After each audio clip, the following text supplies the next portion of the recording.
cette conscience avec esprit sincère, nous devons comprendre qu'il y a une ancienne créature qui doit passer à la nouvelle créature.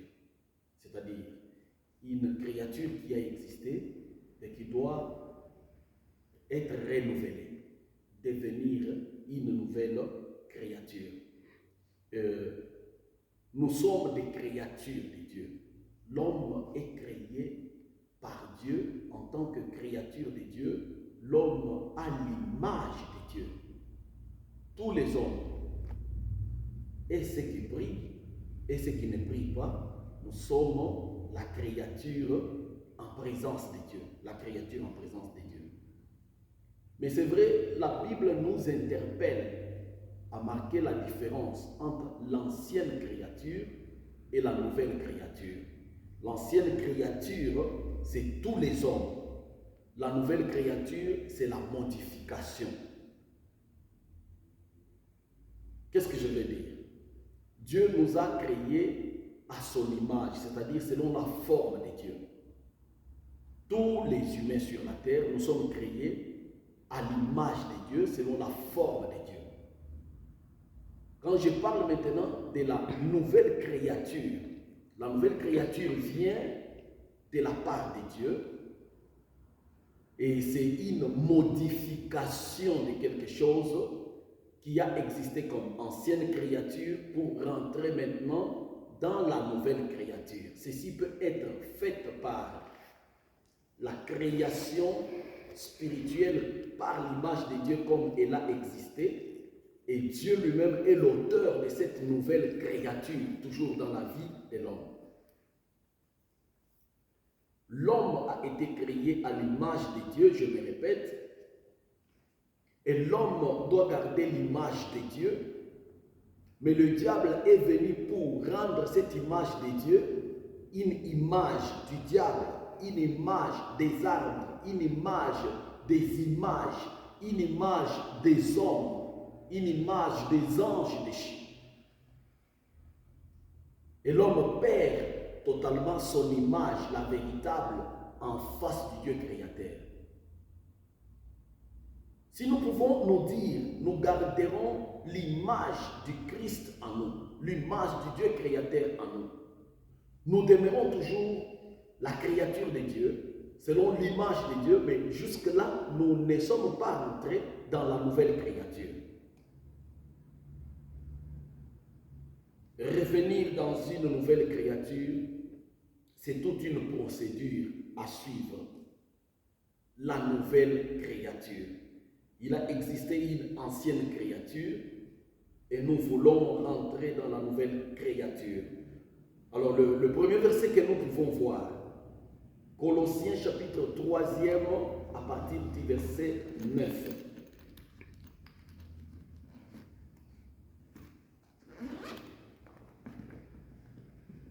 Colossiens chapitre 3, je vais lire le verset 9. On regarde bien le verset 9 et le verset 10. Qu'est-ce que la Bible nous dit? Ne mentez pas les uns aux autres. Vous étant dépouillés du vieil homme et des œuvres de ces vieils hommes, vous n'avez pas intérêt de mentir les uns aux autres. Mais le verset 10 confirme quelque chose de grande valeur. Ayant revêtu l'homme nouveau, qui se renouvelle dans la connaissance selon l'image de celui qui l'a créé. Avec ces premiers versets, nous comprendrons déjà que Dieu est l'auteur de la nouvelle créature. Ne mentez pas les uns aux autres. Vous étant dépouillés du vieil homme et de ses œuvres, et ayant revêtu l'homme nouveau, qui se renouvelle dans la connaissance selon l'image de celui qui l'a créé. Nous comprendrons, très chers bien-aimés, qu'il a existé un vieil homme que tout le monde continue à avoir dans sa vie et qu'il existe aussi un nouvel homme. Et ce nouvel homme a son auteur, le nouvel homme a son initiateur, son créateur, le nouvel homme. Tous les hommes que nous voyons sur la terre sont des créatures de Dieu, comme je viens de dire. Et parmi ces hommes que nous voyons, il y a les enfants de Dieu et il y a aussi des créatures qui restent pour ne pas être appelés enfants de Dieu, parce que ce n'est pas tout homme qui est enfant de Dieu. Ce n'est pas tout homme qui est dans la nouvelle créature, mais c'est tout homme qui garde l'ancienne créature. Tous les hommes sur la terre sont dans l'ancienne créature. Créés, je crois que Dieu existe, mais je ne le connais pas. Par exemple, je vois le ciel et la terre, mon intelligence me pousse à croire que derrière ces grandes œuvres, il y a quelqu'un qui les a initiées. Mais je ne le connais pas. Je suis un homme naturel. Un homme qui ne connaît pas la nouvelle naissance. Un homme qui ne connaît pas la nouvelle vie. Un homme qui ne connaît pas ce que signifie être une nouvelle créature. Je suis cet homme-là. Donc, je ressemble à toute l'humanité sans Christ. Ils peuvent aller à l'église quand ils le veulent. Ils peuvent aller dans des boîtes de nuit à tout moment que possible. Ils peuvent voler tout comme ils ne peuvent pas. Il n'a pas le Saint-Esprit en lui. Il ne connaît pas les choses de Dieu. Il ne comprend pas les choses de Dieu. Ces gens-là, c'est tout être humain sur la terre des hommes. Mais parmi ces hommes, Dieu seul est descendu pour sélectionner ceux qui doivent les servir et servir Dieu tout en étant une nouvelle, plutôt une ancienne créature. Ça ne marche pas. Quand Dieu vient maintenant sélectionner dans le monde qui doit les servir, il ne sélectionne pas pour te laisser dans l'ancienne nature. Il te sélectionne pour te modifier. Il te sélectionne pour t'orienter à ce qui est bon, à ce qui est correct avec sa parole. C'est pourquoi la Bible dit, selon les livres que nous venons de lire, ne mentez pas les uns aux autres. Le monde actuel, c'est le monde du mensonge. La Bible dit, les menteurs n'hériteront point le royaume des cieux. Dieu m'a parlé aujourd'hui avec beaucoup trop d'insistance sur la vie de menteurs, les gens qui se mentent, les femmes infidèles, les hommes adultères, les gens qui se trompent, l'hypocrisie, les deux visages, les gens qui ne marchent pas avec la vérité sur leur langue. Ils sont nombreux, mais nous les retrouvons même dans l'Église, parmi les enfants de Dieu. Parmi ceux-là qui crient et disent, nous sommes chrétiens nés de nouveau, nous sommes de nouvelles créatures, nous sommes serviteurs de Dieu, nous sommes les élus de l'Éternel. C'est faux. Une nouvelle créature doit garder l'image de celui qui l'a créé et qui l'a rendu nouvelle créature. Le Dieu qui nous appelle, ce n'est pas un Dieu menteur, c'est un Dieu diseur de vérité. Il garde la vérité. Il est un Dieu juste. Il ne peut pas en aucune fois tomber dans le mensonge. Notre Dieu est dans sa parole. Et le mensonge ne demeure pas en lui. C'est pourquoi on dit, vous pouvez vous découvrir en tant que nouvelle créature en modifiant certains comportements, certains caractères dans votre vie. C'est-à-dire, le temps de se mentir doit terminer. Plusieurs vivent encore comme autrefois. Ils demeurent dans le péché. Ils continuent à vivre dans leur ancienne nature du mensonge. Les chrétiens ne croient pas que mentir, c'est un péché encore. Parce que tellement c'est devenu une vie courante, une vie normale, une vie qui, ils ne voient pas de conséquences si vite. En tout cas, ils le trompent facilement. Les chrétiens ont développé ces fruits des mensonges comme étant une nourriture quotidienne de tout le temps. Et c'est ce qui n'est pas souhaitable pour la génération d'aujourd'hui. Alors la Bible dit, vous devez vous dépouiller du vieil homme et de ses œuvres. Le vieil homme et ses œuvres, c'est qui? Nous ne pouvons pas confesser que nous sommes dans la nouvelle créature si nous ne connaissons pas le vieil homme. Pour que je comprenne que je suis une nouvelle créature, je dois comprendre qui est le vieil homme. Et je dois me dépouiller avec ces vieils hommes. C'est quoi les vieils hommes? Les vieils hommes, bien-aimés, c'est ton état d'ignorance lorsque tu étais ignorant. C'est ton état d'incrédulité lorsque tu étais incrédule, tu ne croyais pas à Dieu. C'est ton état d'impureté lorsque tu vivais dans l'abomination.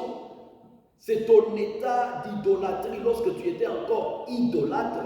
C'est ton état de péché lorsque tu demeurais dans le péché et que le péché habitait donc en toi. C'est ça, être dans cet état et dans cette condition de vie qui ne glorifie pas le Seigneur notre Dieu.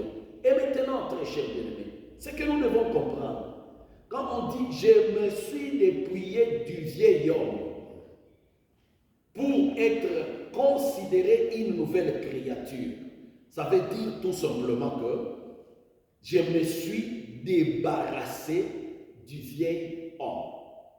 Je me dépouille. Par exemple, je suis un général. On m'enlève mes grades de général, je deviens homme normal comme tous les humains. Je me suis dépouillé de cette responsabilité, de ces titres-là, de ces grades-là. C'est dépouiller d'un vieil homme, c'est-à-dire le faire disparaître, l'enlever dans ma vie, il sort en moi. Donc, la personne qui me poussait à mentir autrefois n'est plus à moi. La personne qui me poussait à m'agenouiller et adorer des idoles n'est plus à moi. La personne là était en moi quand j'étais ignorant de la parole de Dieu. Maintenant, je ne suis plus ignorant de la parole, j'ai la connaissance de la parole et la personne qui me poussait à faire du mal n'a pas encore le pouvoir, la force sur moi, parce que si je vis maintenant, ce n'est plus lui qui vit, la vieille personne, mais plutôt c'est Christ qui vit en moi avec la connaissance de sa parole. J'ai Christ et je dois me dépouiller de mon vieil homme, c'est-à-dire de mon ancien caractère. J'étais un homme de colère, j'étais un homme de mensonge, j'étais un homme de décisions fortes, j'étais un homme de précipitation dans la vie, j'étais un homme faible, j'étais un homme de bataille, je me battais matin, midi, soir. Je suis quelqu'un qui ne faisait pas ce qui était bien, tout ça, dans ma vie. Mais je comprendrais quelque part que la personne qui dirigeait ma vie autrefois n'est plus à moi. L'ignorance n'est plus à moi. Les caractères mensongers n'est plus à moi. Je vis à cause de Christ pour la gloire de son nom. Amen. Et maintenant, nous allons voir le vieil homme, son influence sur nous a été toujours un chemin ouvert par rapport à notre ignorance, parce que nous avons été ignorants. Lui aussi, ces vieils hommes profitaient pour nous faire du mal, nous mentir, nous séduire davantage. Allez-y comprendre que c'est lui qui pousse l'homme à pécher, c'est celui que Dieu a chassé en sa présence. Et cette personne-là, c'est le diable. Le diable n'est pas content quand il peut te voir vivre une vie de communion avec Dieu, vivre une vie de communion avec le Saint-Esprit. Le diable n'est pas content de te voir gêner, le diable n'est pas content de te voir prier, le diable n'est pas content de te voir craindre Dieu au point de ne pas vouloir tomber dans le péché. Surtout quand l'homme entre dans une discipline de se dire j'étais impudique, maintenant je ne vais pas encore être comme tel. J'étais menteur, maintenant je ne veux plus encore être comme tel. J'étais voleur. Maintenant, je ne veux plus encore être comme tel. Le diable devient franchement mécontent. Il peut te combattre à jamais. C'est lui l'initiateur de cette mauvaise vie. On l'appelle le serpent ancien, qui a le caractère de mentir, le caractère de séduire, le caractère de détruire ce qui est bien. Et cet état d'ancienneté dans le mensonge du diable continue dans des vies de certaines personnes qui se font appeler serviteurs de Dieu, servantes de Dieu, et pourtant nous voulons nous débarrasser.